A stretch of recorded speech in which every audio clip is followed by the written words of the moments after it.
وعلیکم ورحمۃ اللہ وبرکاتہ۔ اعوذ باللہ من الشیطان الرجیم، بسم اللہ الرحمن الرحیم۔ بچوں، ہم پڑھ رہے تھے اذان کی فضیلت، جیسے کہ ہم نے پچھلے درس میں جانا کہ قیامت کے روز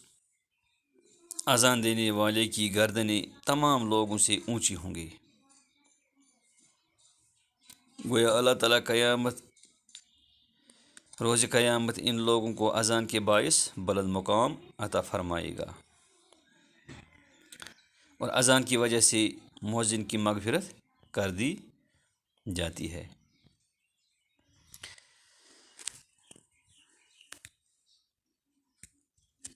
اور آج اسی کا باقی حصہ ہمیں پڑھنا ہے کہ ایک سچا مسلمان جب اذان کی آواز سنتا ہے تو فوراً اپنا آرام اور کام کاج چھوڑ کر مسجد جانے کو تیار ہو جاتا ہے۔ یعنی ایک صحیح مسلمان، ایک مکمل ایمان والا جب اذان سنتا ہے تو وہ اپنا کام چھوڑتا ہے، اپنا آرام چھوڑ کر مسجد کی طرف چلا جاتا ہے اور نماز باجماعت ادا کرنے کی کوشش کرتا ہے، اور پہلے صف میں بیٹھنے کی کوشش کرتا ہے، جیسے کہ ہم نے پچھلے درس میں جانا ہے کہ پہلی صف کی فضیلت اور اذان کی فضیلت کیا ہے۔ اور نماز باجماعت، اس میں زیادہ درجے ملتے ہیں انفرادی نماز سے، جیسے کہ رسول اللہ صلی اللہ علیہ وسلم نے فرمایا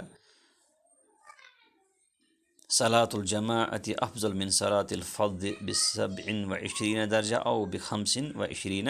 درجہ، کہ رسول اللہ صلی اللہ علیہ وسلم نے فرمایا کہ جماعت نماز افضل ہے انفرادی نماز سے، 25 درجے اس میں زیادہ ملتے ہیں یا 27 درجے زیادہ ملتے ہیں۔ لہٰذا ایک سچا مومن یہی کوشش کرتا ہے، جب آواز اس کی کانوں میں جاتی ہے اذان کی تو وہ فوراً مسجد میں چلا جاتا ہے اور پہلے صف میں بیٹھنے کی کوشش کرتا ہے اور نماز باجماعت ادا کرتا ہے، اور بار بار جب اذان اس کے کانوں میں اپنے رب کا پیغام پہنچتا ہے، جب بار بار اس کے کانوں میں اپنے رب کا پیغام پہنچتا ہے تو اس کا ایمان مضبوط تر ہو جاتا ہے، تو اس کے دل میں رب کی عظمت ہمیشہ کے لیے بیٹھ جاتی ہے، اسے یقین حاصل ہوتا ہے کہ اس کی فلاح نماز کی ادائیگی ہی میں ہے، کیونکہ نماز میں اس کو یہی بات بار بار دہرائی جاتی ہے، حی علی الصلاح حی علی الفلاح، نماز کی طرف آؤ اور کامیابی کی طرف آؤ۔ لہٰذا جب یہ بار بار آواز اس کے کانوں میں جاتی ہے تو رب کی عظمت اس کے دل میں بیٹھ جاتی ہے اور یقین ہو جاتا ہے کہ اس کی کامیابی، اس کی فلاح اسی نماز میں ہے۔ تو اذان کے کچھ فضائل و برکات یہاں بیان کیے گئے ہیں جو درج ذیل ہے۔ پہلا،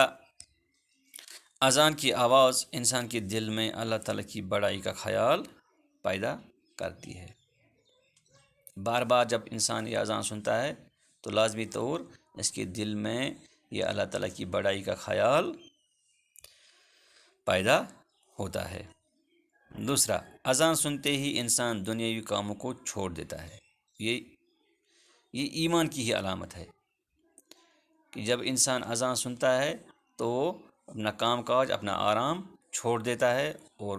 نماز کے لیے دوڑ پڑتا ہے، گویا کہ دنیا کے بجائے دین کی رغبت اس میں پیدا ہوتی ہے۔ تیسرا، جہاں تک اذان کی آواز پہنچتی شیطان وہاں سے بھاگ جاتا ہے، یعنی شیطان اس آواز کو نہیں سننا چاہتا ہے اور وہ بھاگنے کی کوشش کرتا ہے، جیسے کہ آپ نے دیکھا ہوگا جو ہی مؤذن اذان دینا شروع کر دیتا ہے تو کتے بھی بھونکتے ہیں کہ وہ شیطان کو بھاگتے ہوئے دیکھتے ہیں، وہ اس اذان کو نہیں سننا چاہتا ہے۔ اذان دینے والے پر اللہ تعالیٰ کی رحمت نازل ہوتی ہے۔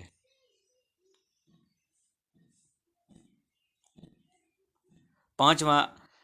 اذان انسان میں وقت کی پابندی کا خیال پیدا کرتی ہے، کہ انسان کو یہ احساس ہو جاتا ہے کہ وقت کی کتنی پابندی ہے، جیسے کہ ہم اذان وقت پر دیتے ہیں اور ایک مؤذن بالکل تیار ہوتا ہے وقت پر کہ ہمیں اس ٹائم میں اذان دینی ہے۔ اس سے انسان کے دل میں وقت کی پابندی کا خیال اذان کے ذریعے سے ہوتا ہے۔ اذان مسلمان میں اتحاد و اتفاق کی دعوت ہے، اور اذان جب دیتے ہیں سمجھو کہ یہ ایک دعوت ہے اتحاد اور اتفاق کی، کہ سب مسلمان ایک جگہ جمع ہوتے ہیں، ایک ہی صف میں بیٹھتے ہیں، غریب ہو امیر ہو جو بھی ہو، اور ایک ہی صف میں بیٹھتے ہیں، ایک دوسرے سے کندھے سے کندھا ملا کر بیٹھتے ہیں، اور یہ اتحاد اور اتفاق کی علامت ہے۔ اذان کی آواز جہاں تک پہنچتی وہاں تک موجودہ ہر شے قیامت کے دن اذان دینے والے کی حق میں گواہی دیں گی۔ جہاں تک یہ اذان کی آواز پہنچے گی ہر چیز گواہی دے گا قیامت کے دن۔ اگر آپ جنگل میں بھی ہو، اکیلا ہو، اور وہاں نماز پڑھنی ہو اور آپ اذان دیں گے، آپ یہ نہ سمجھو کہ میں اکیلا ہوں، یہاں میری آواز کون سنے گا۔ نہیں، سنت کے مطابق آپ اذان دے اور آپ کی آواز جو بھی سنے گا وہ قیامت کے دن گواہی دیں گے۔ مؤذن پر اللہ تعالیٰ کی رحمت نازل ہوتی ہے،